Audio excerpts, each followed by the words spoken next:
Hello dear student, അപ്പം നമുക്ക് ഇന്ന് മൊഡ്യൂൾ 2 ലാസ്റ്റ് പോർഷൻ ഡിസ്കസ് ചെയ്യാം. ഓക്കെ, അപ്പം ഇത് ജസ്റ്റ് ഇങ്ങനെ ക്ലാസ് എടുക്കേണ്ട കാര്യമൊന്നും ഇല്ല. നിങ്ങൾക്ക് ടെക്സ്റ്റ് ബുക്കൊക്കെ ഉണ്ടെങ്കിൽ ഒരു അസൈൻമെൻ്റ് ആയിട്ട് തരേണ്ട ഒരു പോർഷനാണ്. എന്നാലും നമുക്കത് ജസ്റ്റ് എല്ലാം പറഞ്ഞു പോകാം. ഓക്കെ, അപ്പം നമ്മൾ സിലബസിനെ കൊടുത്തിരിക്കുന്നതിൽ ആ ഫസ്റ്റ് പോർഷൻ കണ്ടില്ലേ, sewer appurtenances, manholes, catchment basin, flushing device, inverted siphon. ഇത്രയും കൂടെ ഉള്ളായിരുന്നു നമുക്ക് ഡിസ്കസ് ചെയ്യാം. ബാക്കിയെല്ലാം നമ്മൾ പറഞ്ഞു.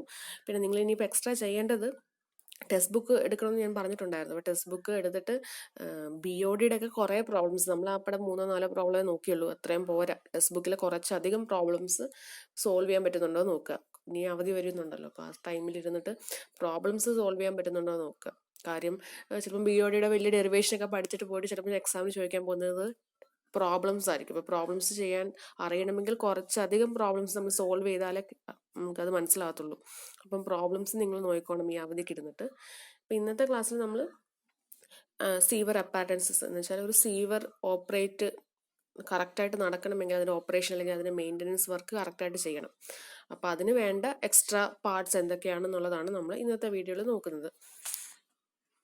അപ്പം സീവർ അപ്പാരറ്റൻസസ് എന്ന് വെച്ചാൽ those structures of sewerage system which are constructed at suitable interval and other locations along a sewer line to assist in efficient operation and maintenance of sewer system. Okay, അപ്പം sewer സിസ്റ്റത്തിൻ്റെ efficient ആയിട്ടുള്ള ഓപ്പറേഷനും അല്ലെങ്കിൽ അതിൻ്റെ efficient ആയിട്ടുള്ള ഒരു മെയിൻ്റനൻസിനും വേണ്ടി sewer ലൈനിന് അലോങ് ആയിട്ട് നമ്മൾ പല ലൊക്കേഷൻസിലും പല ഇൻ്റർവേഴ്സിലുമായിട്ട് നമ്മൾ സ്ട്രക്ചേഴ്സ് കൊടുക്കും, എക്സ്ട്രാ സ്ട്രക്ചേഴ്സ് കൊടുക്കും. അതിനെയാണ് നമ്മൾ സീവർ അപ്പാരറ്റൻസസ് എന്ന് പറയുന്നത്.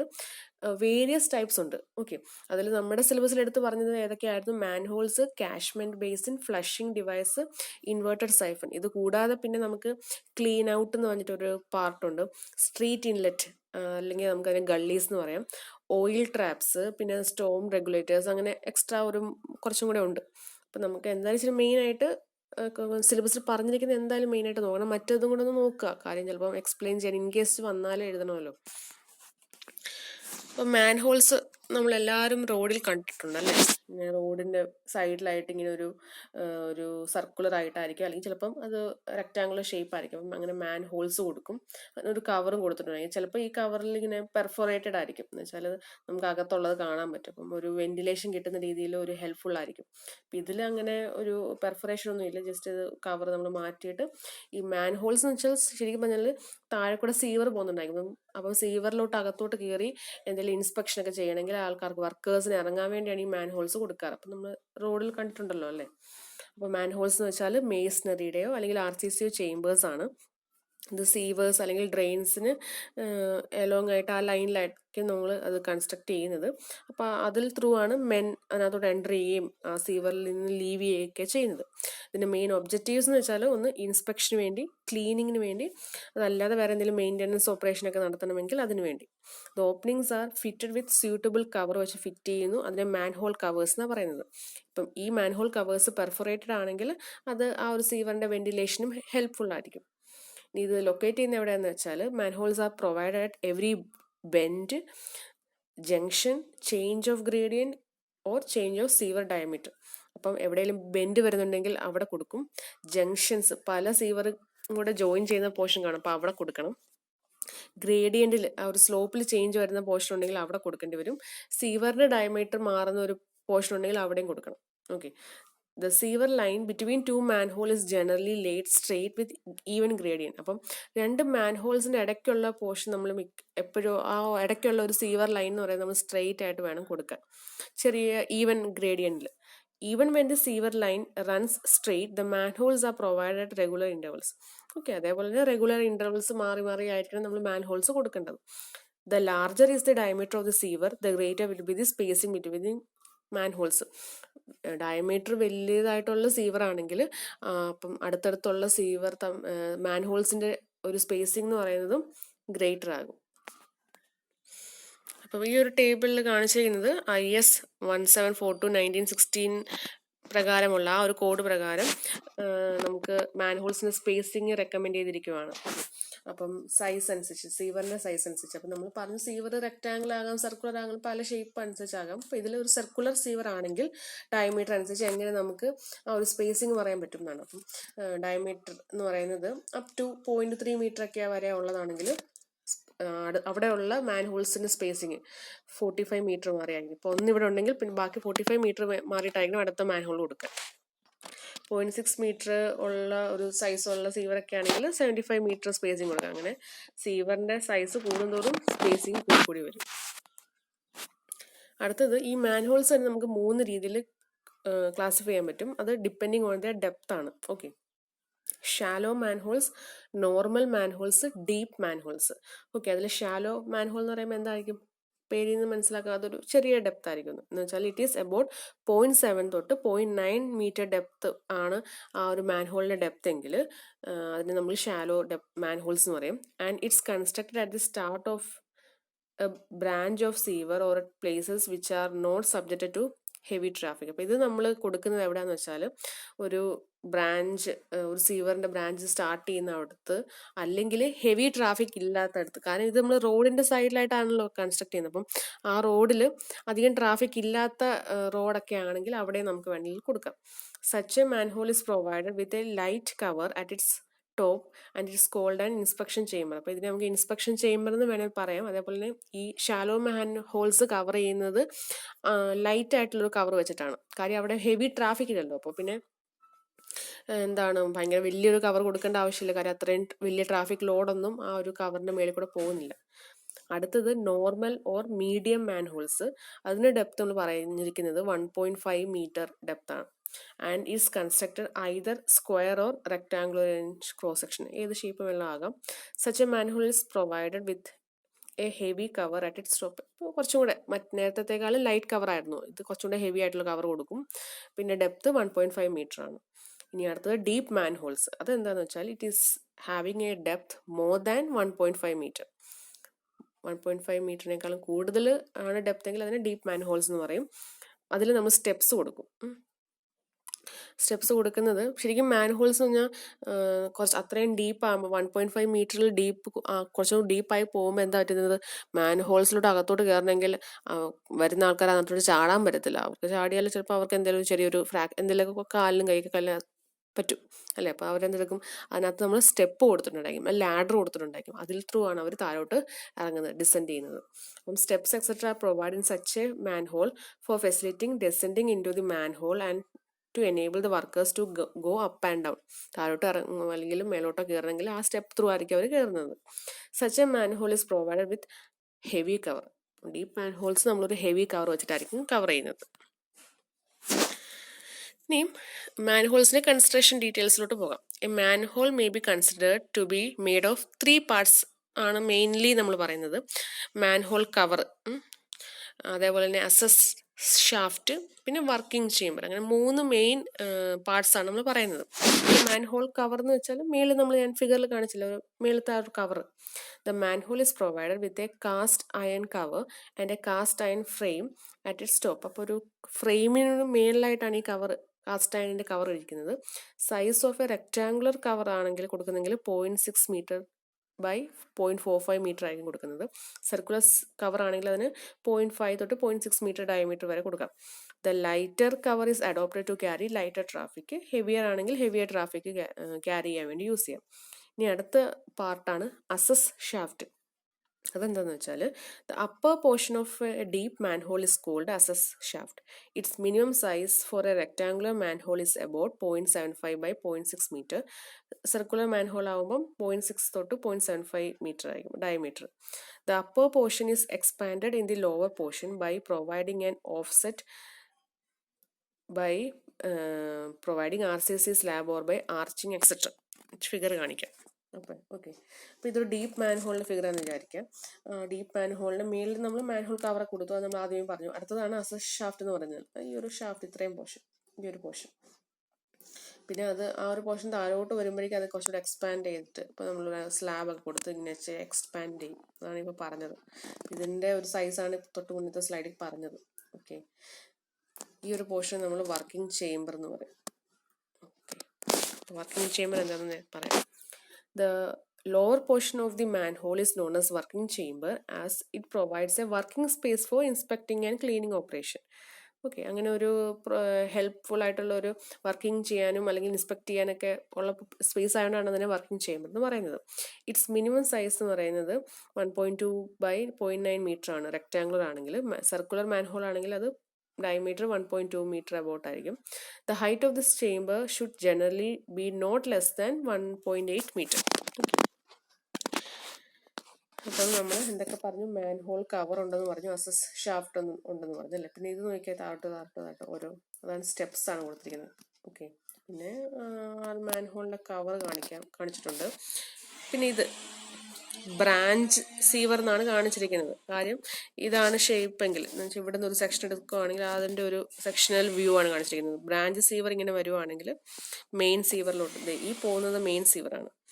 ഓക്കെ, അപ്പം നമ്മുടെ ഈ ഒരു മാൻഹോളിൻ്റെ ഉദ്ദേശം എന്താണ്? റോഡിൽ നിന്ന് സീവർ നമ്മൾ ഒത്തിരി ഗ്രൗണ്ടിന് താഴെയാണ് കൊടുക്കുന്നത്. അപ്പോൾ അതിലോട്ടുള്ള ഒരു അക്സസിന് വേണ്ടിയല്ലേ നമ്മൾ മാൻഹോൾസ് കൊടുക്കുന്നത്. അപ്പം മാൻഹോൾസിലോട്ട് ഇങ്ങനെ നമുക്ക് കയറാം. മെയിൻ സീവറിലൊക്കെ എന്തെങ്കിലും ക്ലീനിങ് ഒക്കെ ചെയ്യണമെങ്കിൽ ചെയ്യാം.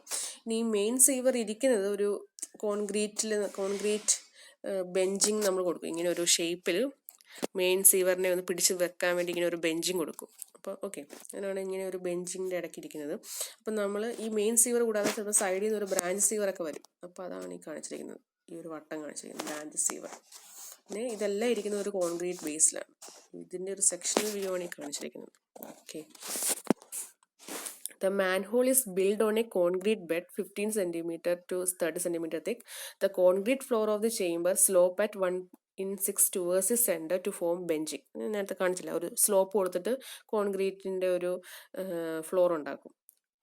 And is so constructed that sewage flows in half round or U-shaped channel of same diameter, so that of sewer having sides extending vertically above the horizontal diameter with the top edge. അപ്പോൾ അങ്ങനെ ഒരു shape കൊടുക്കുന്നത് അതിനുള്ളിലുള്ള sewage flow ആ ഒരു half round U shaped ചാനലിലായിട്ട് പോകാൻ വേണ്ടിയാണ്. കുറച്ചും കൂടി ഈസിലി ഡ്രെയിൻ ചെയ്തു പോകും. This enables the floor of the chamber to be easily drained of any undesirable water or packed up sewage flow. അപ്പം കുറച്ചും കൂടി ഈസിലി ഡ്രെയിൻ ചെയ്തു പോകാനാണ് ആ ഒരു സ്ലോപ്പിൽ കോൺക്രീറ്റ് ഫ്ലോർ കൊടുക്കുന്നത്. അപ്പോൾ അതായിരുന്നു മാൻഹോൾസ്, അതിൻ്റെ ഒരു ഫിഗർ. അപ്പോൾ ഫിഗർ പഠിക്കണം. ഓക്കെ, മാൻഹോൾസ് എന്താണ്, അതിൻ്റെ ടൈപ്സ്, അതിനൊരു ഫിഗർ വരയ്ക്കാനും പഠിക്കണം, പാർട്സ് എല്ലാം മാർക്ക് ചെയ്യാൻ പഠിക്കണം. അടുത്ത ടൈപ്പാണ് drop manholes. Okay, drop manholes പോലെ തന്നെയാണ് അതിൻ്റെ ഷേപ്പ് എല്ലാം വരുന്നത്. മാൻഹോൾ കവറുണ്ട്, പിന്നെ എന്താണ് കുറേ സ്റ്റെപ്സ് കൊടുത്തിട്ടുണ്ട്, മെയിൻ സീവർ കാണിച്ചിട്ടുണ്ട്, ബെഞ്ചിങ്, താഴെ കോൺക്രീറ്റിന് ബേസ് ഉണ്ട്. ഇവിടെ എന്താ ഒരു എക്സ്ട്രാ ഉള്ളതെന്ന് വെച്ചാൽ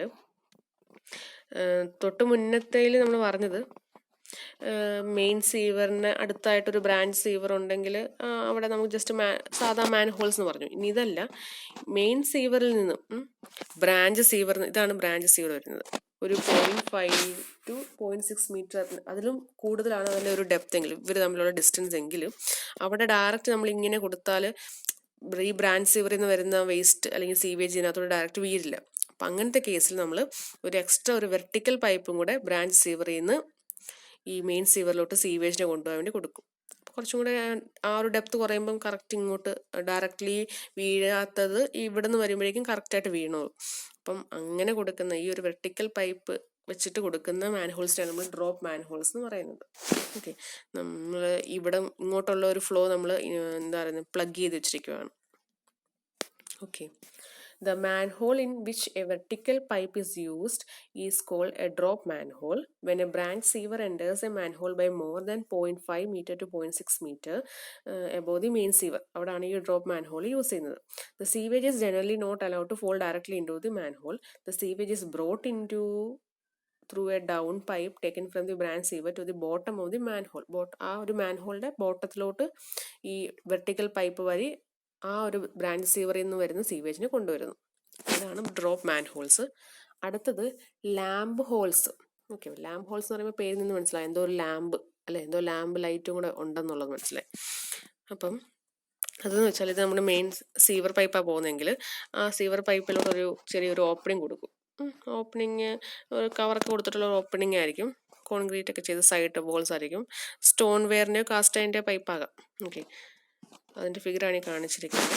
lamp holes are small openings on sewer to permit the insertion of a lamp into a sewer. അപ്പം ഇതിൽ ത്രൂ നമ്മളൊരു ലാമ്പ് ഇറക്കണം. അപ്പോൾ ആ ഇറക്കാൻ വേണ്ടിയാണ് ഈ ഒരു സ്മോൾ ഓപ്പണിംഗ് കൊടുത്തിരിക്കുന്നത്. The lamp light is then viewed from the upstream as well as the down stream manholes. അപ്പോൾ ഇത് നമ്മൾ അപ്സ്ട്രീമിൽ നിന്ന് ഡൗൺ സ്ട്രീമിൽ എന്ന് വെച്ചാൽ ഈ ഒരു ലൈറ്റ് ഇവിടെ വന്നു കഴിയുമ്പോൾ നമ്മൾ ഈ ഒരു സീവറിൻ്റെ രണ്ട് സൈഡിൽ നിന്ന് നമ്മൾ നോക്കിക്കഴിഞ്ഞാൽ ഇപ്പം ഇവിടെ നിന്ന് ഒരു ലൈറ്റ് ഇട്ടാൽ ഇവിടെ നോക്കിയാലും അവിടെ നോക്കിയാലും അത് അങ്ങ് വരെ ഉള്ളത് കാണണം അല്ലേ. അത് അപ്പോൾ ആ ഒരു ഒബ്സ്ട്രക്ഷൻ എവിടെയെങ്കിലും ഉണ്ടെങ്കിൽ is viewed from upstream as well as down stream. അപ്പം എവിടെയെങ്കിലും ഒബ്സ്ട്രക്റ്റഡ് ലൈറ്റ് എവിടെയെങ്കിലും ഉണ്ടെങ്കിൽ അതിനിടയ്ക്ക് സീവറിൻ്റെ അവിടെ എവിടെയെങ്കിലും ഒബ്സ്ട്രക്ഷൻ ഉണ്ടെന്നാണ് അതിൻ്റെ അർത്ഥം അല്ലേ. അപ്പം അങ്ങനെ നമുക്ക് ഒബ്സ്ട്രക്ഷൻ ഉണ്ടെന്നുള്ളതും പിന്നെ ആ ഒരു ഒബ്സ്ട്രക്ഷൻ മാറ്റാൻ അതിനുള്ള ഈ മെയിൻ്റനൻസ് വർക്ക് ചെയ്യണം എന്നുള്ളതും മനസ്സിലാക്കാം. പിന്നെ ഈ ലാമ്പ് ഹോൾസ് എന്ന് പറയുന്നത് ഈ ഒരു ഹോളിൽ വേണമെങ്കിൽ നമുക്കൊരു ഫ്ലഷിങ് ഡിവൈസ് ആയിട്ട് യൂസ് ചെയ്യാം. വേണമെങ്കിൽ എക്സ്ട്രാ വാട്ടറൊക്കെ ഫ്ലഷ് ചെയ്യാൻ വേണ്ടി. അപ്പോൾ ഇവിടെ എവിടെയെങ്കിലും ബ്ലോക്ക് ഉണ്ടെങ്കിൽ ഇവിടുന്ന് വെള്ളം ഫ്ലഷ് ചെയ്യാൻ വേണ്ടിയൊക്കെ നമുക്ക് വേണമെങ്കിൽ ഒരു പോർഷൻ യൂസ് ചെയ്യാം. അതേപോലെ തന്നെ ഇങ്ങനൊരു ലാമ്പ് ഹോൾസ് കൊടുക്കുകയും അതിൻ്റെ അവിടുത്തെ കവർ എന്ന് പറയുന്നത് പെർഫോറേറ്റഡും ആണെങ്കിൽ സീവറിൻ്റെ വെന്റിലേഷനും ആ ഒരു ലാമ്പ് ഹോൾസ് ഹെൽപ്ഫുൾ ആയിരിക്കും. അടുത്തത് സ്ട്രീറ്റ് ഇൻലെറ്റ്സ്. സ്ട്രീറ്റ് ഇൻലെറ്റ്സ് ഒക്കെ നമ്മൾ റോഡിൽ കണ്ടിട്ടുണ്ടല്ലേ. ഇതൊരു ഫിഗറാണ്. റോഡിൻ്റെ സൈഡിൽ ഇങ്ങനെ കൊടുക്കാറുണ്ട് street inlets. Inlets are the devices meant to admit storm water അല്ലെങ്കിൽ rain water and surface wash flowing along the road or street and convey the same to storm water sewer. Street inlet എന്ന് വെച്ചാൽ rain water വീഴുന്നത് ഇങ്ങോട്ട് വരാനോ അല്ലെങ്കിൽ ദൂരെ എവിടെയെങ്കിലും വീണ rain water surface washing വഴി പതുക്കെ ഇങ്ങനെ വന്ന് കളക്ട് ചെയ്ത് സീവറിലോട്ട് ചെല്ലണം. അപ്പോൾ സ്റ്റോം വാട്ടർ സീവറൊക്കെ നമ്മൾ ഫസ്റ്റ് മൊഡ്യൂളിൽ പഠിച്ചു. അപ്പോൾ അങ്ങോട്ട് കൺവേ ചെയ്യണമെങ്കിൽ ഇതെല്ലാം കളക്ട് ചെയ്തിട്ട് കൊണ്ടുപോകണമല്ലോ. അപ്പോൾ ആ കളക്ട് ചെയ്ത് ഒരു ഫ്ലോയിലായിരിക്കും വരുന്നത്, ഗ്രേഡിയൻറ്റിൽ സ്ലോപ്പിലായിരിക്കും ഇതിൽ വന്ന് കളക്ട് ചെയ്യും. ഇതിനകത്തോട്ട് താഴോട്ടങ്ങ് പോയിട്ടാണ് സ്റ്റോം വാട്ടർ സീവറിൽ ചെല്ലുന്നത്. അപ്പോൾ അതിനുള്ളതാണ് street inlet. And inlet is a small box like chamber made up of brickwork or concrete having an opening at the top in vertical or horizontal direction for the entry of storm water. ഈ ഒരു ഫിഗറിൽ ഇത് horizontal ആയിട്ടുള്ള opening ആണ്. ചിലതിൽ vertical ആയിട്ടുള്ള opening കൊടുക്കാറുണ്ട്. അപ്പം അതനുസരിച്ച് നമുക്ക് സ്ട്രീറ്റ് ഇൻലെറ്റിനെ രണ്ടായിട്ട് ഡിവൈഡ് ചെയ്യാം. അപ്പോൾ ഈ ഒരു ഫിഗറിൽ നോക്കി ഇത് വെർട്ടിക്കൽ ഇൻലെറ്റും ഇത് ഹൊറിസോണ്ടൽ ഇൻലെറ്റും ആണ്. ഇപ്പോൾ ഹൊറിസോണ്ടൽ ഇൻലെറ്റ് എന്ന് വെച്ചാൽ അവിടെ മേളത്തെ ഓപ്പണിംഗ് ഹൊറിസോണ്ടലായിട്ട് നമുക്ക് ഇത് ഓപ്പൺ ചെയ്യാൻ പറ്റും. അപ്പോൾ ഇത് ഇങ്ങനെ മാറ്റി ഇത് ഹൊറിസോണ്ടലായിട്ട് ഓപ്പൺ ചെയ്യാം. പക്ഷേ ഇതല്ലേ അല്ലാതെ സൈഡിൽ ഓപ്പണിംഗ് എന്ന് വെച്ചാൽ ഇങ്ങനെ വെർട്ടിക്കൽ ആയിട്ടുള്ള ഓപ്പണിംഗ് ഉള്ളിടത്ത് റോഡിൽ നിന്ന് വരുന്ന വാട്ടർ ഇങ്ങനെയാണ് കയറി പോരുന്നത്. മറ്റിടത്ത് റോഡിൽ നിന്നുള്ള വാട്ടർ നേരെ ഹൊറിസോണ്ടൽ താഴോട്ട് വരും. എന്നിട്ട് അവിടെ നിന്നാണ് പിന്നെ അത് സ്റ്റോം വാട്ടറിൻ്റെ സീവറിലോട്ട് കൊണ്ടുപോകുന്നത്. അപ്പം അതിനുള്ള ആ ഒരു ഡിവൈസിനാണ് നമ്മൾ സ്ട്രീറ്റ് ഇൻലെറ്റ് എന്ന് പറയുന്നത്. രണ്ട് ടൈപ്പ് ഉണ്ട്, വെർട്ടിക്കലും ഹൊറിസോണ്ടലും. ഏത് ഡയറക്ഷനിലാണോ നമ്മൾ അതിൻ്റെ ഓപ്പണിങ് തുറക്കുന്നത് അതനുസരിച്ചാണ് അതിനെ വെർട്ടിക്കലാണോ അല്ലെങ്കിൽ ഹൊറിസോണ്ടൽ ഇൻലെറ്റ് ആണോ എന്ന് ഡിസൈഡ് ചെയ്യുന്നത്. അടുത്തത് catch basin or catch Pitt's. അപ്പോൾ നേരത്തെ പറഞ്ഞ സ്ട്രീറ്റ് ഇൻലെറ്റ് ഇല്ലേ, അത് തന്നെയാണ് പ്ലസ് എക്സ്ട്രാ ഒരു വേസ്റ്റൊക്കെ ഒന്ന് സെറ്റിൽ ആകാൻ വേണ്ടി ഒരു സെറ്റിലിംഗ് ബേസിൻ അല്ലെങ്കിൽ സെറ്റിലിംഗ് ടാങ്ക് കൊടുക്കും. അതുകൊണ്ടാണ് അതിനെ ക്യാച്ച് ബേസിൻ എന്ന് പറയുന്നത്. Catch basins are the street inlet provided with additional small settling basin. അപ്പം നമുക്കറിയാം സീവേഷനകത്ത് ഗ്രിറ്റ്, സാൻഡ്, ഡെബ്രിസ് ഒക്കെയാണ്. ഇതൊക്കെ നമുക്ക് സെറ്റിൽ ചെയ്യണം ഈ ഒരു ബേസിനിൽ. എന്നിട്ട് സീവറിനകത്തോട്ട് ഇതിൻ്റെയൊക്കെ ഒരു എൻട്രി നമുക്ക് പ്രിവെൻറ്റ് ചെയ്യാം. കാര്യം ഇതെല്ലാം ഒത്തിരി വന്നു കഴിയുമ്പോഴേക്കും, ഈ പറഞ്ഞ വേസ്റ്റിൽ ഒത്തിരി വന്നു കഴിയുമ്പോഴേക്കും അത് സീവർ ബ്ലോക്ക് ആകാൻ ചാൻസ് ഉണ്ട്. In addition to this, a hood is also provided which prevents the escape of foul gases which may find its way through the sewer line. Cache basins need periodical cleaning, otherwise settled ആയിട്ടുള്ള organic matter പിന്നെ decompose ആകുകയും foul order ഉണ്ടാകുകയും പിന്നെ അത് മോസ്കിറ്റോസിൻ്റെ breeding place ആയിട്ട് മാറുകയും ചെയ്യും. Okay, അപ്പോൾ ഇതാണ് ഫിഗർ. ഇപ്പം നമ്മുടെ റോഡിൽ നിന്നൊക്കെ വരുന്ന വേസ്റ്റ് വാട്ടറോ അല്ലാത്ത വാട്ടറെല്ലാം ഇവിടെ ഓപ്പണിംഗ് കൊടുത്തിട്ടുണ്ടല്ലോ, ഇതൊരു ത്രൂ ഇതിനകത്തോട്ട് വന്ന് വീഴും. അപ്പോൾ ഇത് ഇച്ചിരി കൂടെ ഇങ്ങനെ ഡെപ്ത് കൂടുതലായതുകൊണ്ട് ഈ പോർഷൻ നമുക്കൊരു ടാങ്ക് പോലെ യൂസ് ചെയ്യാം. അപ്പം ഈ വാട്ടറിനകത്ത് ഇമ്പ്യൂരിറ്റീസ് എല്ലാം താഴെ അങ്ങ് ഡംപാവും, സെറ്റിലാവും. ഒരു മേളിൽ നിന്നുള്ള വാട്ടർ മാത്രം സ്റ്റോം വാട്ടർ സീവർ വഴി പൊക്കോളും. ഇവിടെ ഇങ്ങനെ ഒരു ഷേപ്പ് കൊടുത്തതിൻ്റെ ഭാഗമായിട്ട് ഫൗൾ ഗ്യാസസ് ഒക്കെ വരുന്നത് ഇവിടെ നിന്ന് എക്സ്കേപ്പ് ആയി അങ്ങ് പൊക്കോളും. ഇവിടെ നിന്ന് ഒരു പ്രൊവിഷൻ കൊടുത്തിട്ടുണ്ടായിരിക്കും, അപ്പോൾ അത് പുറത്തോട്ട് അങ്ങ് പൊക്കോളും. ഓക്കെ, അടുത്തതാണ് flushing tanks.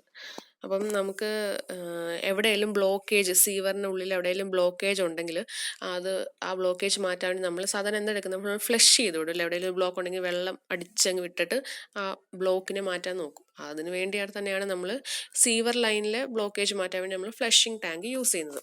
Devices that hold or store water, അല്ലെങ്കിൽ സീവേജ് തന്നെ ചിലപ്പം അധികം ഇമ്പ്യൂരിറ്റീസ് ഇല്ലാത്ത സീവേജ് തന്നെ ചിലപ്പോൾ കുറച്ച് നേരം സ്റ്റോർ ചെയ്യാൻ വേണ്ടി നമുക്ക് ഈ ഫ്ലഷിംഗ് ടാങ്ക് യൂസ് ചെയ്യാം.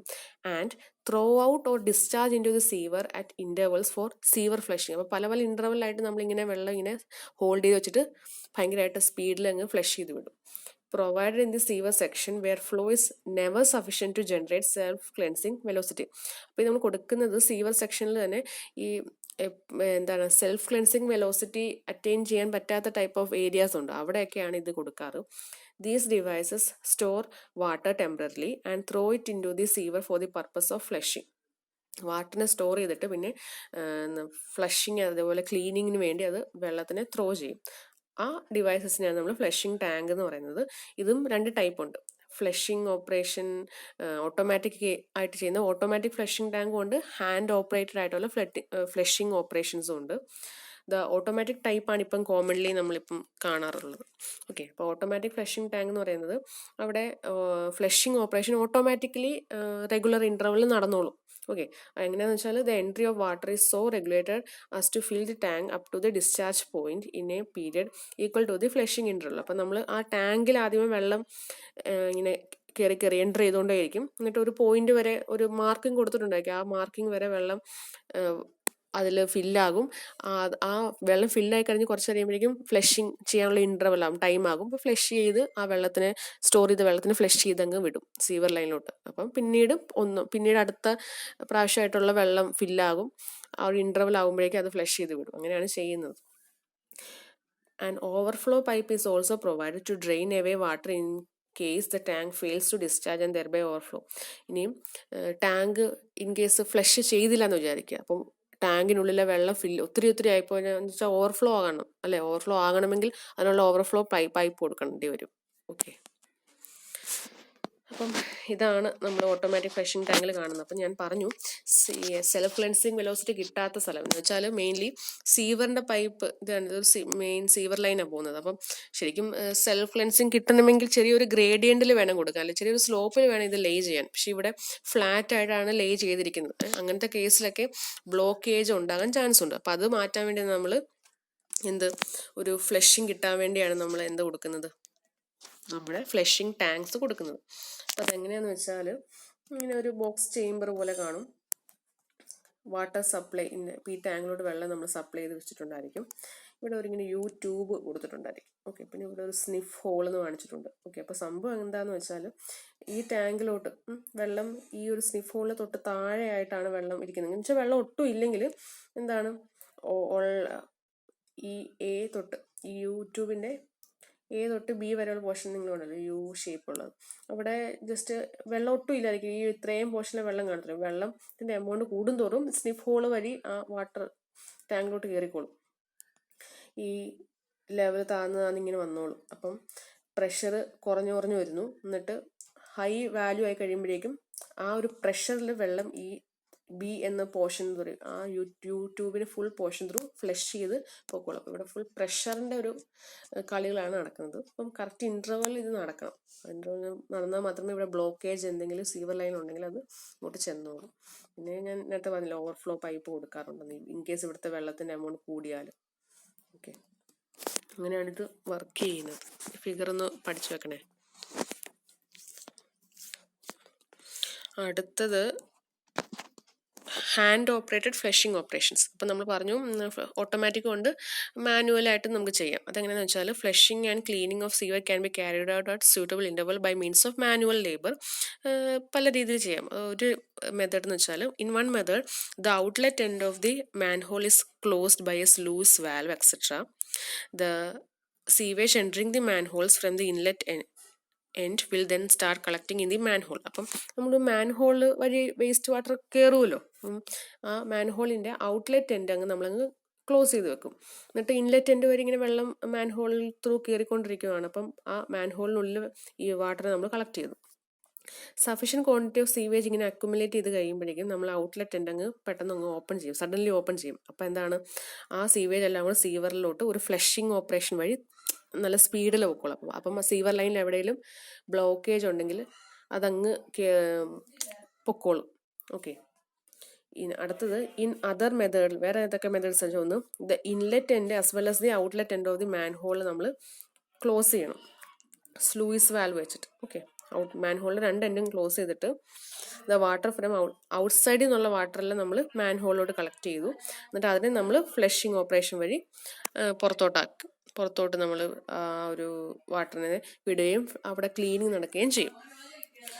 അടുത്തത് ക്ലീൻ ഔട്ട്സ്. ക്ലീൻ ഔട്ട്സ് എന്ന് വെച്ചാൽ is an inclined pipe extending from the ground and connected to the underground sewer. Okay. അപ്പം നമ്മുടെ ക്ലീൻ ഔട്ട് എന്ന് പറയുന്നത് ഒരു അണ്ടർഗ്രൗണ്ട് പൈപ്പ് പോകുന്നുണ്ടായിരിക്കും. ആ അണ്ടർഗ്രൗണ്ട് പൈപ്പിലോട്ട് ഗ്രൗണ്ടിൽ നിന്നൊരു ഇൻക്ലൈൻഡ് പൈപ്പ് എക്സ്റ്റെൻഡ് ചെയ്യണം. ഓക്കെ. അത് കൊടുക്കുന്നത് ഈ സീവർ പൈപ്പിനെ ക്ലീൻ ചെയ്യാൻ വേണ്ടിയാണ്. അപ്പം ഇൻക്ലൈൻഡ് പൈപ്പ് എന്ന് പറയുമ്പോൾ one end of which is connected to ground underground sewer and other end ground ലെവലാണ് നമ്മൾ പറഞ്ഞത്. A cover is provide at the top end of the clean out. ഇവിടെ ഒരു കവർ കൊടുത്തിട്ടുണ്ടായിരിക്കും. For cleaning the sewer the cover of the clean out is removed. Clean ചെയ്യാൻ വേണ്ടി എന്താ വെച്ചാൽ ഇത് നമ്മൾ മാറ്റിയിട്ട് വാട്ടർ ഇതിൽ കൂടെ ഫോഴ്സ് ചെയ്യും. ഫോഴ്സ് ചെയ്തിട്ട് അപ്പോൾ ഇതിനിടയ്ക്ക് എവിടെയെങ്കിലും ബ്ലോക്കേജ് ഉണ്ടെങ്കിൽ വെള്ളം നല്ല സ്പീഡിൽ ഇങ്ങനെ വന്നു കഴിഞ്ഞാൽ ഇവിടെയുള്ള ബ്ലോക്കേജ് ഒക്കെ മാറുമല്ലോ. If obstruction are large enough flexible, ഇപ്പോൾ ഒത്തിരി വലിയ ഒബ്സ്ട്രക്ഷൻ ആണ്, വെള്ളം കൊണ്ട് അത് പോരുന്നില്ലെങ്കിൽ നമ്മൾ എന്തിനാ ഒരു ഫ്ലെക്സിബിൾ റോഡ് ഇത് വഴി കയറ്റിയിട്ട് ഇൻസേർട്ട് ചെയ്തിട്ട് പുഷ് ചെയ്ത് ആ ഒബ്സ്റ്റക്കലിനെ മാറ്റുകയാണ് ചെയ്യാറ്. ഓക്കെ. അടുത്തത് ഗ്രീസ് ആൻഡ് ഓയിൽ ട്രാപ്പ്. അതെന്താ, നമ്മുടെ കിച്ചണിലോ അല്ലെങ്കിൽ ഹോട്ടൽ വേസ്റ്റിനകത്ത് ഗ്രീസ് അല്ലെങ്കിൽ ഓയിലിൻ്റെ ഒക്കെ പ്രസൻസ് ഉണ്ടായിരിക്കും അല്ലേ. അപ്പോൾ അത് എങ്ങനെ നമുക്ക് റിമൂവ് ചെയ്യാം? കാര്യം അത് റിമൂവ് ചെയ്തില്ലെങ്കിൽ പിന്നെ സീവേജ് ട്രീറ്റ്മെൻറ്റ് പ്ലാന്റിൽ കൊണ്ടുപോകുമ്പം അവിടെ ബ്ലോക്കേജ് ഒക്കെ ഉണ്ടാകാൻ ചാൻസ് ഉണ്ട്. എന്ന് വെച്ചാൽ ട്രീറ്റ്മെൻറ്റ് പ്ലാന്റ് ഒക്കെ എവിടെയെങ്കിലും ബ്ലോക്ക് ആകാൻ ചാൻസ് ഉണ്ട് ഈ ഗ്രീസിൻ്റെ ഒക്കെ പ്രസൻസ് കാരണം. അപ്പം grease and oil traps are those trap chambers which are constructed in a sewerage system to remove grease and oil from the sewage before it enters the sewer line. sewer line to ചെല്ലുന്ന മുന്നേ ഇതെല്ലാം remove ചെയ്യാൻ വേണ്ടിയാണ് നമ്മൾ ഈ ഒരു trap prepare ചെയ്യുന്നത്. such traps are located near the sources contributing grease and oil to the sewage. എവിടെയാണോ ഇത് ഗ്രീസ് ഓയിലൊക്കെ ഉണ്ടാകുന്ന അതിൻ്റെ അടുത്ത് തന്നെ ഈ ഒരു ട്രാപ്പ് കൊടുക്കുന്നതായിരിക്കും നല്ലത്.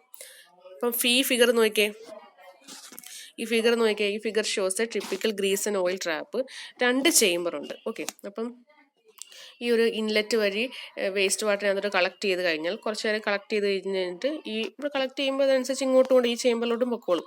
കളക്ട് ചെയ്ത് മേളിൽ അങ്ങ് ഈ ഗ്രീസ് ഓയിൽ, നമുക്കറിയാം ഗ്രീസ് ഓയിൽ എന്ന് പറഞ്ഞാൽ ലൈറ്റ് വെയിറ്റ് ആണ്. അപ്പോൾ മേളിൽ ഇങ്ങനെ വന്ന് കിടന്നോളും. ഓക്കെ. മേളിൽ ഇങ്ങനെ വന്ന് ഇങ്ങനെ പൊങ്ങി കിടന്നോളും. എന്നിട്ട് നമുക്ക് അപ്പം നമ്മൾ ഈ ചേമ്പറിൽ ഇരിക്കുന്ന വേസ്റ്റ് വാട്ടർ നമ്മളിനി സീവർ പൈപ്പിലോട്ട് കൊടുക്കണം. അപ്പം നമ്മൾ സാധാരണ നമ്മുടെ ഈ എന്താ പറയുന്നത് ഗ്രീസ് ഓയിലൊക്കെ മേളിലാണല്ലോ കിടക്കുന്നത്. അപ്പം അതിന് കുറച്ചുകൂടെ താഴെയായിട്ട് നമ്മുടെ സീവറിലോട്ടുള്ള പൈപ്പ് കൊടുക്കുന്നു. അപ്പം ഇവിടെ ബാക്കി വാട്ടർ നമുക്ക് ഈ പൈപ്പ് ത്രൂ സീവറിലോട്ട് കൊണ്ടുപോകാം. Okay. The inlet with grating is provided near the top of one of the chamber while the outlet is provided to the other ചേംബറിലോട്ട് ഔട്ട്ലെറ്റും കൊടുത്തു. The end of the outlet is located at a height of about 0.6 metre from the bottom. ഇവിടുന്ന് 60 centimetre മാറിയിട്ടായിരിക്കും ഇത് നമ്മൾ കൊടുക്കാറ്. Okay. The principle on which grease and oil trap work എന്ന് പറയുന്നത് സിമ്പിളാണ്. ജസ്റ്റ് ഗ്രീസ് ആൻഡ് ഓയിൽ നേരത്തെ പറഞ്ഞ പോലെ ലൈറ്റ് ഇൻ വെയിറ്റ് ആയതുകൊണ്ട് മേലിൽ ഇങ്ങനെ ഫ്ലോട്ട് ചെയ്ത് കിടന്നോളും. Hence if outlet draws the sewage നമുക്ക് ലോവർ ലെവലിൽ നിന്ന് കളക്ട് ചെയ്താൽ മതി. Thus oil and grease is a chamber with outlet provided at a lower level near the bottom of the chamber and the inlet provided at the higher level near the top of the chamber. However, in addition to ഈ പറഞ്ഞ Greece ഓയിലും കൂടാതെ ചിലപ്പം എന്താണ് waste water sand മഡൊക്കെ കാണും. അപ്പോൾ അതിനെ നമുക്ക് ഇനിയിപ്പോൾ ഡെപ്പോസിറ്റ് ചെയ്യണം. അതിന് വേണ്ടി വേറൊരു ട്രാപ്പുണ്ട്. ബോത്ത് സാൻഡും ഗ്രീസും ഓയിലും എല്ലാം ട്രാപ്പ് ചെയ്യാൻ പറ്റുന്ന ഒരു ടൈപ്പ് ഓഫ് ചേമ്പറാണ്. അപ്പോൾ അതിൻ്റെ ഒരു ഷേപ്പാണ് കാണിച്ചിരിക്കുന്നത്. ഇങ്ങനെ ഒരു സെപ്പറേഷൻ കൊടുക്കുന്നത്. അപ്പം ഡെപ്പോസിറ്റ് ആയി എന്ന് വെച്ചാൽ താഴെ ഈ ആ ഒരു ചേമ്പറിൻ്റെ ഒരു സൈസ് അനുസരിച്ച് കുറേ നേരം നമ്മൾ ഇതിൽ സെറ്റിൽ ചെയ്യാൻ വേണ്ടി കൊടുക്കുക. അപ്പം മഡെല്ലാം താഴെ വന്ന് സെറ്റിലാവും. ബാക്കി വാട്ടർ ആ ഒരു ഫ്ലോയിൽ അങ്ങ് പൊക്കോളും. മേളിൽ ഗ്രീസും വന്ന് കിടന്നോളും. എന്നിട്ട് ഈ കുറച്ചും കൂടെ താഴ്ത്തിയിട്ടായിരിക്കും നമ്മൾ ഈ ഒരു ഔട്ട്ലെറ്റ് കൊടുക്കുന്നത്. അപ്പോൾ അതിൽ ത്രൂ വെള്ളം മാത്രം പൊക്കോളും. ഓക്കെ. അടുത്തത് ഇൻവേർട്ടഡ് സൈഫൺ. ഇൻവേർട്ടർ സൈഫൺ എവിടെ കൊടുക്കുന്നത് വെച്ചാൽ, ഇപ്പം ഇൻ കേസ് എവിടെയെങ്കിലും ഒരു പോർഷനിൽ നമ്മൾ ഇങ്ങനെ ഒരു ഗ്രേഡിയനിൽ കൊടുത്തോണ്ടിരിക്കുമായിരിക്കും, പക്ഷേ പെട്ടെന്ന് ഒരു റോഡ് വരികയൊക്കെ ചെയ്തപ്പം റോഡിന് മേളിൽ കൂടെ എന്തായാലും സീവർ കൊടുക്കാൻ പറ്റില്ല, അപ്പം നമ്മൾ ആ റോഡിന്റെ താഴെ കൂടെ കൊടുക്കേണ്ടി വരും. അങ്ങനെ കൊടുക്കാൻ വേണ്ടിയാണ് നമ്മൾ ഇൻവേർട്ടഡ് സൈഫൺ എന്നാണ് പറയുന്നത്, ആ ഒരു ഇങ്ങനെ ഒരു താത്ത് കൊടുക്കുന്നതിന്. അപ്പം whenever a sewer pipe has to be dropped below the hydraulic gradient line for passing it beneath ഒരു വാലി ആകാം, റോഡാകാം, റെയിൽവേ ആകാം, സ്ട്രീം ആകാം, ഡിപ്രഷൻ എന്തെങ്കിലും ആകാം. അങ്ങനത്തെ കേസിൽ നമ്മൾ കൊടുക്കുമ്പം ആ കൊടുക്കുന്നതിന് നമ്മൾ ഇൻവേർട്ടഡ് സൈഫൺ അല്ലെങ്കിൽ ഡിപ്രസ്ഡ് സീവർ അല്ലെങ്കിൽ സാഗ് പൈപ്പ് എന്നൊക്കെ പറയുന്നത്. The sewage through such a pipe line will not flow under gravity but will flowing under pressure. അപ്പം അതിൽ ഗ്രാവിറ്റി അനുസരിച്ചല്ല, പ്രഷർ അനുസരിച്ചാണ് ഫ്ലോ ചെയ്യുന്നത്. And inverted siphon is thus a sewer section constructed lower than the adjacent sewer section and it runs full under gravity with pressure greater than the atmosphere. അപ്പം അറ്റ്മോസ്ഫിയറിനേക്കാൾ കൂടുതൽ പ്രഷറിലായിരിക്കും ആ ഒരു സൈഫിൻ്റെ through സീവേജിൻ്റെ flow നടക്കുന്നത്. അത് it is made up of siphon tubes or pipes made up of cast iron or concrete. These pipes are laid between inlet and outlet chambers. Okay, എന്ന് വെച്ചാൽ ഈ ഒരു ഫിഗർ നോക്കിയാൽ ഇൻലെറ്റ് ചേമ്പർ ഔട്ട്ലെറ്റ് ചേമ്പർ ഒരേ എലിവേഷനുണ്ട്. അപ്പോൾ ഇവിടെ പെട്ടെന്നൊരു depression വന്നു, നമുക്ക് കറക്റ്റ് നേരെ കൊടുക്കാൻ പറ്റില്ല, നമുക്ക് താത്ത് കൊടുക്കേണ്ടി വരും. അപ്പം അതിനെയാണ് നമ്മൾ സൈഫൺ എന്ന് പറയുന്നത്, ഇൻവേർട്ടഡ് സൈഫൺ എന്ന് പറയുന്നത്. അപ്പോൾ ഒരു ചെറിയൊരു സ്ലോപ്പിംഗ് പൈപ്പ് രണ്ട് സൈഡിലും കൊടുക്കുന്നു, അത് രണ്ടും കണക്ട് ചെയ്യാൻ വേണ്ടി ഫ്ലാറ്റ് പൈപ്പ് കൊടുക്കുന്നു. ഇത് കോൺക്രീറ്റിൻ്റെ ഒക്കെ ആയിരിക്കും ആ pipe. The pipes between these ends are depressed for passing below the obstruction like road, railway, river ഒക്കെ. The inverted siphon laid between the inlet outlet chamber consist of 2 sloping pipe രണ്ട് സൈഡിലും, അത് രണ്ടിനും ജോയിൻ ചെയ്യാൻ വേണ്ടി ഒരു flat പൈപ്പാണ് സാധാരണ കൊടുക്കാറ്. ഓക്കെ, അപ്പോൾ അതായിരുന്നു inverted siphon. Last one Storm water regulator. ഞാൻ ജസ്റ്റ് ഇത്ര ഈ ഒരു സ്ലൈഡ് കൂടെ ഉള്ളൂ, ജസ്റ്റ് എന്താണെന്ന് മനസ്സിലാക്കുക. ഇനിയിപ്പോൾ ഡീറ്റെയിൽ ആയിട്ട് നിങ്ങൾക്ക് അറിയണമെങ്കിൽ നിങ്ങൾക്ക് ടെക്സ്റ്റ് ബുക്ക് എടുത്ത് നോക്കാം. ഓക്കെ, കാര്യം ഇത് സിലബസിലെടുത്ത് പറയുന്നില്ല, അതുകൊണ്ട് പിന്നെ വലിയ കാര്യമായിട്ടൊന്നും അറിയേണ്ടായിരിക്കും. ഇൻ കേസ് ആർക്കെങ്കിലും അത് എക്സ്ട്രാ അറിയണമെങ്കിൽ നിങ്ങൾക്ക് ടെക്സ്റ്റ് ബുക്ക് നോക്കാം. Storm water regulators, they are constructed in the combined sewerage system. Combined sewerage system ഒക്കെ നമ്മൾ സെക്കൻഡ് മൊഡ്യൂളിൽ പഠിച്ചിരുന്നു ആദ്യമേ. എന്ന് വെച്ചാൽ വേസ്റ്റ് വാട്ടർ സീവേജിനെയും അതേപോലെ സ്റ്റോം വാട്ടറിനെയും കൊണ്ടുപോകുന്ന സിസ്റ്റത്തിനാണ് കമ്പൈൻഡ് സീവറേജ് സിസ്റ്റം. അവിടെയൊക്കെയാണ് നമ്മൾ കൺസ്ട്രക്ട് ചെയ്യുന്നത്. And permit the diversion of excess storm water into a nearby stream. ഇപ്പം സ്റ്റോം വാട്ടർ കൂടെ കൊണ്ടുപോകുന്നതാണല്ലോ ഈ ഒരു കമ്പൈൻഡ് എന്ന് പറയുന്നത്. അപ്പം എക്സസ് ആയിട്ടുള്ള സ്റ്റോം വാട്ടർ ഉണ്ടെങ്കിൽ അതിനെ ഡൈവേർട്ട് ചെയ്ത് വിടാൻ വേണ്ടിയാണ് സ്റ്റോം വാട്ടർ റെഗുലേറ്റർ കൊടുക്കുന്നത്. ഡൈവേർട്ട് ചെയ്തതിനെ അടുത്തുള്ള സ്ട്രീമിലോട്ടോ റിവറിലോട്ടോ വിടും. സ്റ്റോം വാട്ടർ റെഗുലേറ്റർ തന്നെ 3 ടൈപ്പ് ഉണ്ട്: leaping weir, overflow weir and siphon spillway. Okay, ഇനിയും ഈ 3 എന്തൊക്കെയാണെന്നുള്ളത് വേണമെങ്കിൽ നിങ്ങൾക്ക് ടെക്സ്റ്റ് ബുക്ക് നോക്കി അറിയാൻ പറ്റും, അല്ലെങ്കിൽ ജസ്റ്റ് ഇത്രയും പഠിച്ചാൽ മതിയായിരിക്കും. ഓക്കെ, അപ്പോൾ ഇന്നത്തെ ക്ലാസ്സിൽ ഇത്രയേ ഉള്ളൂ. അപ്പോൾ നമ്മൾ ഇതുകൊണ്ട് മൊഡ്യൂൾ 2 കംപ്ലീറ്റ് ചെയ്തു. അപ്പോൾ നിങ്ങൾ ഇന്നത്തെ ലെക്ചർ നോട്ട് എഴുതുക, പോയിന്റ്സ് മാത്രം എഴുതിയാൽ മതി, ഒത്തിരി എല്ലാം വാരി വലിച്ച് എഴുതണ്ട. പക്ഷെ പഠിക്കണം, ജസ്റ്റ് എല്ലാം ഒന്ന് ഈ വീഡിയോ ഫുള്ളെങ്കിലും കാണുക.